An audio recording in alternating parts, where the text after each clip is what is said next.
సంక్షేమ పథకాలు ప్రవేశపెట్టడమే కాదు, వాటిలో లోటుపాట్లను సమీక్షించుకోవడం ప్రభుత్వ కర్తవ్యం.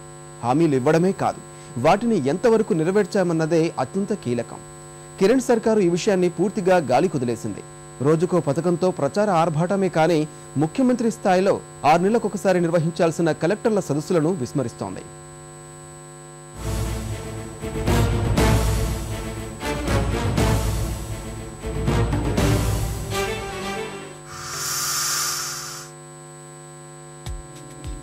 ప్రజా సంక్షేమమే ధ్యేయమంటూ ఎడాపెడా కొత్త సంక్షేమ పథకాల్ని ప్రవేశపెడుతున్న కిరణ్ సర్కారు వాటి అమలు తీరును మాత్రం గాలి కొదిలేస్తోంది. సర్కారీ సంక్షేమ పథకాల అమల్లో లోటుపాట్లను సవరించుకుని మరింత సమర్థంగా ప్రజల్లోకి తీసుకెళ్లేందుకు ఏ ముఖ్యమంత్రి అయినా జిల్లాల కలెక్టర్లతో సమావేశం నిర్వహిస్తారు. ప్రభుత్వ పథకాల అమలు తీరులో ఎదురవుతోన్న అవరోధాలు, ఇంకా మెరుగైన సేవలు అందించేందుకు చేపట్టాల్సిన విధి విధానాలు, స్థానిక నేతల నుంచి వస్తున్న ఒత్తిళ్లను కలెక్టర్లు సమీక్షా సమావేశాల్లోనే సీఎం దృష్టికి తీసుకొచ్చే వెసులుబాటు ఉంది. అంతటి ప్రాధాన్యమున్న కలెక్టర్ల సమీక్షను కిరణ్ పూర్తిగా పక్కన పెట్టేశారు.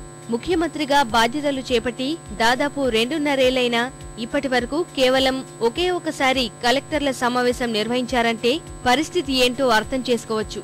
2011 డిసెంబర్లో కలెక్టర్ల సమావేశం నిర్వహించిన కిరణ్ మళ్లీ ఆ ఊసెత్తిన పాపాన పోలేదు.